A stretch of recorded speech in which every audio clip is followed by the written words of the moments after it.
Bonjour, je vous retrouve pour partager un sujet qui est très inconfortable, comme j'aime bien, voilà, qui est le fait d'accepter sa vulnérabilité,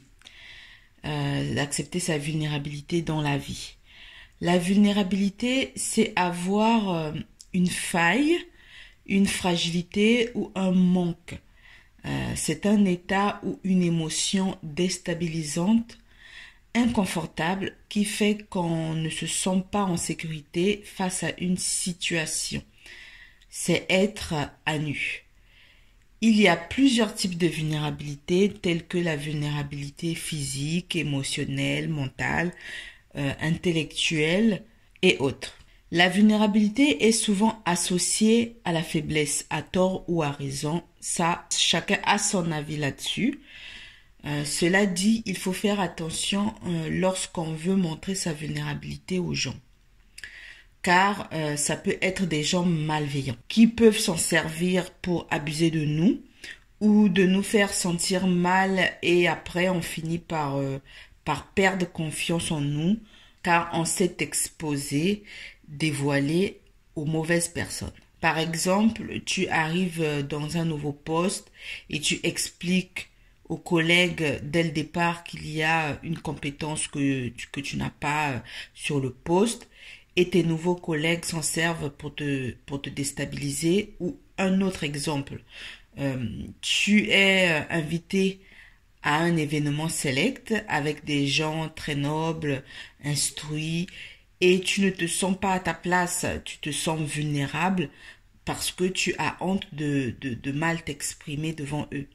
Et ben, il peut y avoir une personne ou bien un groupe qui peut voir que voilà, tu ne fais pas partie du cercle, et qui vont savoir que voilà, tu es novice. Et ils vont essayer de te mettre mal à l'aise, de te déstabiliser, de te poser des questions qui vont te faire sortir de ta zone de confort, qui vont te mettre mal à l'aise et qui vont faire en sorte que tu te sentes inférieur à eux.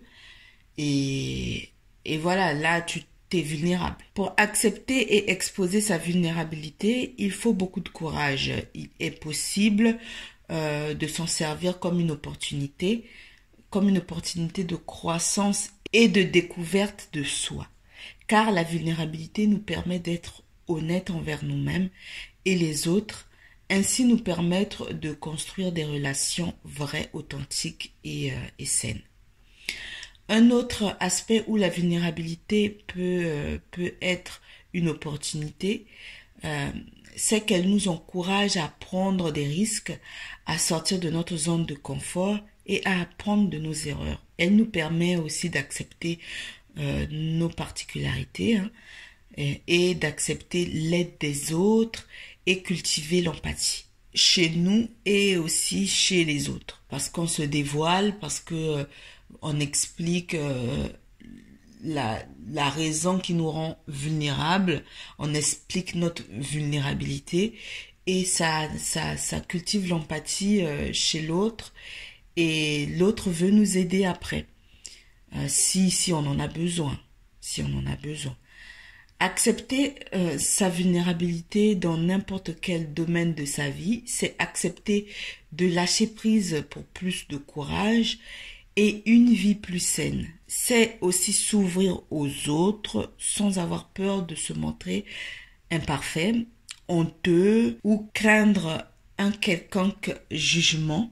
Cela demande de laisser tomber l'armure. Pour terminer, je dirais que pour accepter sa vulnérabilité, il faut accepter ses faiblesses et ses forces, sans pour autant se dénigrer et remettre en question ses capacités, développer un sentiment de honte, car dévoiler sa vulnérabilité permet d'éviter la frustration et la perte de l'estime de soi. En faisant ainsi, on se donne la permission de faire des erreurs et c'est libérateur. Reconnaître qu'on a des manquements et qu'on ne peut pas plaire à tout le monde, qu'on suscitera toujours des critiques et lorsque nous partageons nos vulnérabilités, nous créons des liens qui favorisent la confiance et la compréhension. Alors, merci à vous de m'avoir écouté jusqu'à la fin. Je vous dis à bientôt pour de nouveaux sujets et n'oubliez pas de vous abonner.